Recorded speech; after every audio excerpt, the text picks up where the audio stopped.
नमस्कार। भारत के तीर्थ स्थल श्रृंखला में आपका स्वागत है। इस श्रृंखला में हम भारत के विभिन्न तीर्थ स्थानों से जुड़ी रोचक कथाओं की व्याख्या करते हैं। साथ ही हम तीर्थ स्थान के इतिहास और उसकी प्राथमिकता के बारे में जानकारी साझा करते हैं। भारत के तीर्थ स्थल श्रृंखला भाग 6 देवप्रयाग। उत्तराखंड राज्य के टिहरी गढ़वाल जिले में स्थित देवप्रयाग, जिसे देवभूमि और तपोभूमि के नाम से भी जाना जाता है, हिंदू धर्म का एक पवित्र स्थान है। यह पंच प्रयाग में से एक है और यहीं पर गंगोत्री से आने वाली भागीरथी नदी और बद्रीनाथ धाम से आने वाली अलकनंदा नदी का संगम होता है। देवप्रयाग से यह नदी पवित्र गंगा के नाम से जानी जाती है। हिंदी और संस्कृत भाषा में प्रयाग का तात्पर्य संगम होता है। पवित्र भागीरथी एवं अलकनंदा नदियों के संगम स्थल पर दो पवित्र धाराओं के कुंड और घाटियों का निर्माण होता है, जो भागीरथी नदी पर ब्रह्म कुंड एवं अलकनंदा नदी पर विशिष्ट कुंड के रूप में जाने जाते हैं। इसे हिंदू धर्म के महत्वपूर्ण तीर्थ स्थलों में से एक माना जाता है और ये पितृ पूजा के लिए एक महत्वपूर्ण स्थान है, जहां प्रतिवर्ष लाखों यात्री आते हैं। इस नगर की अलौकिक एवं दैवीय सुंदरता धार्मिक पर्यटकों को आकर्षित करती है। यह भी माना गया है कि यहाँ भगवान श्री राम एवं राजा दशरथ ने तप किया था। अपने मन में भक्ति एवं विश्वास लेकर आए हुए पर्यटकों के दर्शनार्थ यहाँ रघुनाथ जी का प्राचीन मंदिर स्थित है। देवप्रयाग के समीप ही दशरथांचल नामक पहाड़ी है, जिसकी एक चट्टान का नाम दशरथ शिला है। मान्यता है कि इसी शिला पर राजा दशरथ ने ध्यान एवं तप किया था। इस पहाड़ी से एक जलधारा भी बहती है, जिसका नाम राजा दशरथ की पुत्री शांता के नाम पर शांता है। देवप्रयाग भगवान श्री राम से जुड़ा विशिष्ट तीर्थ है। दोनों ओर ऊंचे पहाड़ों से घिरा यह संगम भगवान श्री राम की हजारों साल पुरानी स्मृतियों को आज भी अपने में समेटे हुए हैं।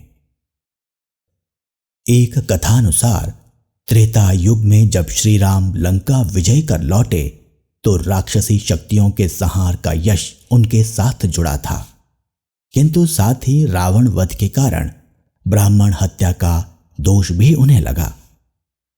ऋषि मुनियों ने उन्हें सुझाया कि देवप्रयाग में भागीरथी और अलकनंदा के संगम तट पर तपस्या करने से ही उन्हें ब्राह्मण हत्या के दोष से मुक्ति मिल सकती है।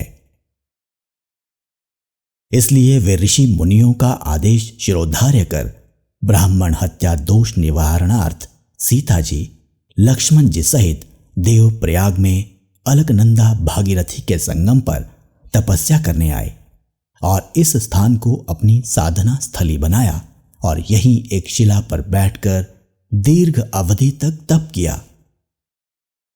इस विशाल शिला पर आज भी ऐसे निशान बने हैं जैसे ये निशान लंबे समय तक किसी के वहां पालथी मारकर बैठने से घिसकर बने हों।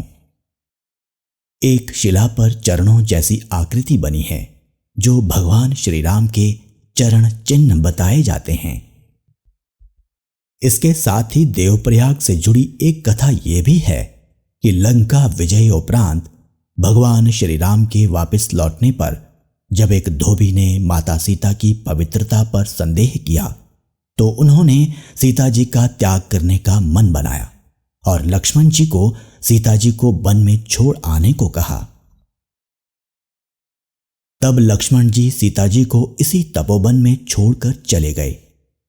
जिस स्थान पर लक्ष्मण जी ने सीता जी को विदा किया था, वह स्थान देवप्रयाग के निकट ही पुराने बद्रीनाथ मार्ग पर स्थित है। तब से इस गांव का नाम सीता विदा पड़ गया और इसके निकट ही सीता जी ने अपने आवास हेतु कुटिया बनाई थी, जिसे अब सीता कुटी या सीता सैन भी कहा जाता है। बाद में सीता जी यहां से वाल्मीकि ऋषि के आश्रम चली गईं। आज भी मान्यता है कि जहां भागीरथी और अलकनंदा नदी का संगम है, वहां श्री रामचंद्र जी, सीता जी और लक्ष्मण जी सहित निवास करते हैं। इसके अतिरिक्त मान्यता यह भी है कि जब राजा भगीरथ ने गंगा को पृथ्वी पर उतरने को मना लिया, तो 33 कोटि देवी देवता भी गंगा के साथ स्वर्ग से उतरे। तब उन्होंने देवप्रयाग को ही अपना आवास बनाया। यहां पहाड़ के एक तरफ से अलकनंदा और दूसरी ओर से भागीरथी आकर जिस बिंदु पर मिलती है, वह दृश्य अद्भुत है। लगता है घंटों अपलक निहारते रहें। यह संगम सास बहू के मिलन स्थल के रूप में भी प्रसिद्ध है। सास यानी भागीरथी और बहू यानी अलकनंदा। भागीरथी जिस तरह हर हराकर उछलती कूदती तांडव सा करती यहां पहुंचती है, उसे सास का प्रतिरूप माना गया है। और अलकनंदा शांत शर्माती सी, मानो लोक लाज में बंधी बहू का रूप धर अपने अस्तित्व को समर्पित कर देती है। दोनों की धाराएं मिलते हुए स्पष्ट देखी जा सकती है। अलकनंदा का जल थोड़ा मटमैला, जबकि भागीरथी का जल निरभ्र आकाश जैसा नीला है। यह स्थान भारतीय संस्कृति और परंपराओं का प्रमुख केंद्र है। यह नगर धार्मिकता, आध्यात्मिकता और तपस्या की ऊर्जा से भरपूर है और यहाँ के मंदिरों और घाटों में शांति और शक्ति के अद्वितीय वातावरण का अनुभव होता है। देवप्रयाग के दृश्य और प्राचीन स्थलों का आकर्षण मंत्रमुग्ध कर देने वाला होता है। इसे पूरे विश्व के हिंदू धर्म के श्रद्धालुओं के लिए सर्वोत्तम स्थल माना जाता है, जो आपकी आंतरिक शांति और सुख का स्रोत हो सकता है। देवप्रयाग की यात्रा करने के बाद लोग मन ही मन भगवान की विशेष कृपा प्राप्त होने का महान आनंद लेते हैं। साथ ही यहाँ की सुंदर नदियों के किनारे घूमने का आनंद लेते हुए लोग शांति और सकारात्मक ऊर्जा का अनुभव करते हैं। इस स्थान पर जाकर लोग अपने मन को शुद्ध करते हैं और नई ऊर्जा और शक्ति को अपने जीवन में लाते हैं। यहां पर हिंदू दर्शन, आस्था और संस्कृति के सार को अनुभव किया जा सकता है। यहां पर विभिन्न तांत्रिक, यौगिक और आध्यात्मिक गुरुकुल भी हैं, जो योग, ध्यान और प्राणायाम का प्रशिक्षण प्रदान करते हैं। देवप्रयाग एक पवित्र धार्मिक स्थल होने के साथ ही कैंपिंग, रिवर राफ्टिंग का एक केंद्र है, जहां उत्साही लोग अपनी पसंदीदा रुचि का आनंद ले सकते हैं। यहां पर खेल प्रेमियों के लिए भी कई शॉर्ट ट्रैकिंग और एडवेंचर के आकर्षण है, जिनका वे आनंद उठा सकते हैं। यदि आप एक ऐसे धार्मिक स्थल के खोजी हैं जहां आप आत्मन की खोज कर सकते हो, तो देवप्रयाग आपके लिए एक आदर्श स्थल हो सकता है। यहां पर विभिन्न आध्यात्मिक कार्यक्रम और कार्यशालाएं होती है, जो आपको जीवन के सार को समझने में मदद करती है। इसके अतिरिक्त यहां पर विभिन्न धार्मिक और सांस्कृतिक गतिविधियों का आयोजन होता रहता है, जो लोगों को धार्मिक और सांस्कृतिक दृष्टिकोण से समृद्ध करने में मदद करता है। इस प्रकार देवप्रयाग एक ऐतिहासिक, धार्मिक और सांस्कृतिक दृष्टिकोण से एक अद्वितीय स्थल है, जो लोगों को आत्मा की शांति और ध्यान की प्राप्ति के लिए प्रेरित करता है। यहाँ के शांतिपूर्ण वातावरण और यहाँ की विभिन्न पौराणिक कथाओं और महत्वपूर्ण दर्शनियों ने इसे एक ऐतिहासिक और धार्मिक महत्व के साथ धार्मिक गतिविधि का एक अनूठा केंद्र बना दिया है। देवप्रयाग का निकटतम रेलवे स्टेशन ऋषिकेश है, जो यहां से लगभग 70 किलोमीटर दूरी पर स्थित है। ऋषिकेश से देवप्रयाग पहुंचने के लिए उत्तराखंड परिवहन की बस सेवा का उपयोग किया जा सकता है। साथ ही यात्री अपने निजी वाहन से भी यहां पहुंच सकते हैं।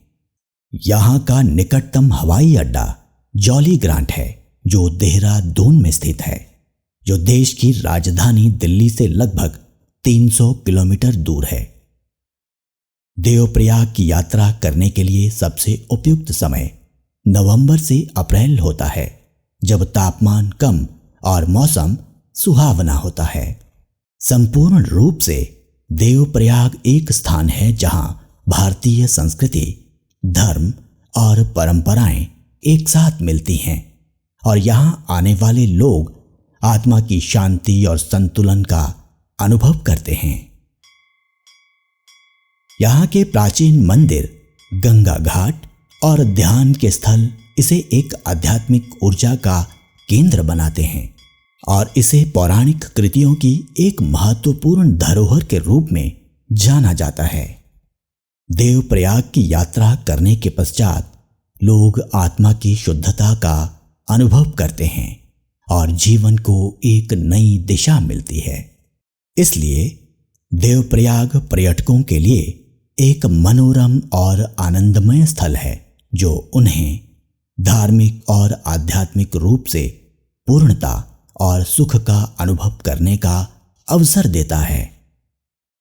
इसलिए देवप्रयाग को एक साक्षात्कार का स्थल माना जाता है, जो लोगों को उनकी आत्मा के साथ जुड़ने और भगवान के साथ एकीकृत होने का मार्ग दिखाता है। हमारे साथ जुड़ने के लिए बहुत बहुत धन्यवाद। यदि आप हमें YouTube के माध्यम से देख रहे हैं तो हमारे चैनल पार्थ प्रकाशन को लाइक और सब्सक्राइब करें। यदि आप पॉडकास्ट पर इस श्रृंखला को सुन रहे हैं तो भारत के तीर्थ स्थल श्रृंखला को लोगों के साथ साझा करें और अपने महत्वपूर्ण सुझाव भी कमेंट बॉक्स के माध्यम से हमें भेजें। शीघ्र ही मिलेंगे एक अन्य तीर्थ स्थल की जानकारी के साथ। तब तक के लिए धन्यवाद। नमस्कार।